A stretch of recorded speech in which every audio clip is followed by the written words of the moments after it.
సరే కొండా సురేఖ గారి మాటలు గత వారం రోజులుగా చూస్తూ ఉన్నాం. వారి మానసిక స్థితి విషయంలో అనుమానం వచ్చే విధంగా ఉన్నాయి ఆ మాటలన్నీ కూడా. ఒక మంత్రిగా అటువంటి మాటలు మాట్లాడతారు అని చెప్పి ఎవరు ఊహించారు. బహుశా అయితే ఆమెకు మంత్రి స్థాయి లేకుండా పెద్ద పదవి వచ్చిందని అనుకోవాలి, లేదా ఆమె మానసిక స్థాయి విషయంలో వాళ్ళ కుటుంబ సభ్యులు ఒకసారి ఆలోచన చేసుకోవాలి. ఈ మొత్తం ఎపిసోడ్ విషయానికి వస్తే ఇప్పటివరకు అసలు కేటీఆర్ అనబడే నాయకుడు ఈ ఎపిసోడ్లో ఎక్కడ కూడా లేడు వాస్తవానికి. కేటీఆర్ గారు బహుశా ఈ 3-4 నెలల్లో ఎప్పుడు కూడా కొండా సురేఖ గారు పేరు ఉచ్చరించినట్టు కూడా నేను ఎక్కడ వెళ్ళి ఆమె పేరు కూడా ఎన్నడూ ఉచ్చరించలేదు. దాంట్లో మరి ఆరు మీద ఎందుకు మాట్లాడుతుందో అసలు ఆశ్చర్యంగా ఉంది, ప్రజలకు అది ఆశ్చర్యంగా ఉంది. సోషల్ మీడియాలో ఏదో ఆకతాయిలు ఏదో పోస్ట్ పెట్టిండ్రు అని, సోషల్ మీడియాలో ఆకతాయిలు పోస్ట్ పెట్టడం అనేది మనం సోషల్ మీడియా యాక్టివ్ అయిన తర్వాత గత 10-12 సంవత్సరాలు చూస్తూనే ఉన్నాం. ఆ రకంగా మా మీద కూడా ఎన్నో పెట్టారు మా నాయకులు. కొన్నిటి మీద చర్యలు ఇక్కడ తీసుకున్నారు, తీసుకున్నారు ఇక్కడ తీసుకున్నారు. అయినా మాకు అక్కర లేకపోయినప్పటికీ కూడా మా హరీష్ రావు గారు స్పందించి సరే ఇది కాదు అని చెప్పి అయిపోయింది మా పార్టీ నుంచి. కానీ ఇది స్పష్టంగా కొండా సురేఖ గారిది కాదు, ఇది వాళ్ళ నాయకుడు రేవంత్ రెడ్డి. ఎందుకంటే ఇటువంటి భాష వాడటం, ఈ రకంగా కుటుంబాన్ని నాశనం చేయడం అనేది దుర్మార్గమైన పని.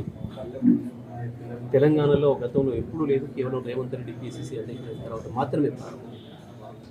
అంతకుముందు ఇటువంటి పదజాలను ఇప్పుడు కూడా చూడలేదు అన్నట్టు. పక్క రాష్ట్రాల్లో జరుగుతుంటే కూడా మనం బాధపడే వాళ్ళం, అది అట్లాంటి జరగకుండా ఉండాల్సిందే. మొత్తం రాజకీయ నాయకత్వం యొక్క గౌరవం తగ్గించే పద్ధతుల్లో వాళ్ళు మాట్లాడుతున్నారు అని మనం భావించాం. కానీ ఇవాళ అది తెలంగాణకి రావడం అనేది మనకు తెలుసు. రాజకీయ నాయకులు అందరూ కూడా సిగ్గుచేయండి, ఒక్క అన్న వాళ్ళకే కాదు. ఎందుకంటే తెలంగాణలో కూడా ఇదే సంస్కృతి వచ్చింది అని చెప్పి మిగతా రాష్ట్రాల ప్రజలు భావించే పరిస్థితి వచ్చింది. నేను దాని గురించి వాళ్ళు బాధపడతాను.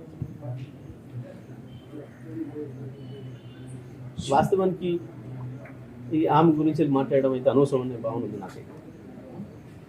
ఇక ఆమె ఇంకేదో పిచ్చి మాట మాట్లాడేది నేను మర్చిపోయి. ఇంకా ఏంది అసలు ఇదంత కారణం? రేవంత్ రెడ్డి స్పష్టంగా హామీల విషయంలో విఫలం చెందాడు.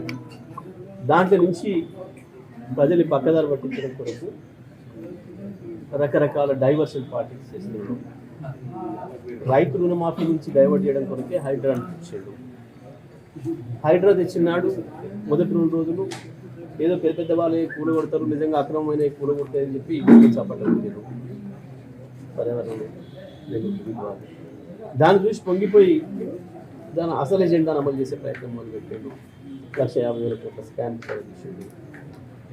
ప్రజల శాపనార్థాలు ఉండక దాంట్లో నుంచి ఎట్లా బయటపడాలో అర్థం కాలేదు. ఈ లోపల ఇది ఒకటి దొరికింది. అసలు కేటీఆర్ సంబంధం విషయాన్ని కేటీఆర్ నోట్లో పెట్టి ఏదో మాట్లాడతామని చెప్పి కేటీఆర్ గారి మీద వ్యక్తిగతంగా దాడి చేస్తామని చెప్పి అనుకొని ఇంకోని మీద గురి పెట్టి ఇంకొని చంపేసి ఇది ఉపసంహరించుకుంటున్నా వస్తుందా? నువ్వైన బుల్లెట్ అని వస్తుందా? కాదు కదా. ఇదంతా కూడా రేవంత్ రెడ్డి డైవర్షన్ పాలసీలో భాగంగా కొన్ని కుటుంబాలని హింస పెట్టి నాశనం చేసే పరిస్థితి తీసుకొస్తున్నారు.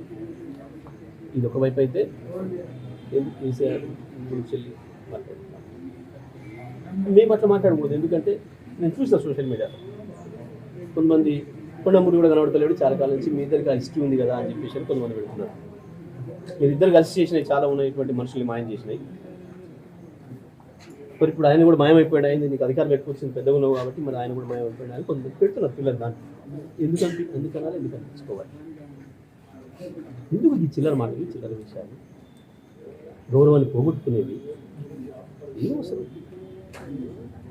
ఏమొస్తుంది దాంతో? మన వ్యక్తిత్వం బయటపడుతుంది, మన స్థాయి బయటపడుతుంది తప్ప, మన మాట మన వ్యక్తిత్వాన్ని మన స్థాయిని చూపిస్తుంది తప్ప బయట వాళ్ళకి అవతల వాళ్ళని తగ్గించదు ఎప్పుడు కూడా. ఎవరికి రాదా భాష? నా భాష రాదా? ఎందుకని ఎన్ని రోజులు మభ్య పెడతారు ప్రజలు? ఎన్ని రోజులు దాచుకుంటారు?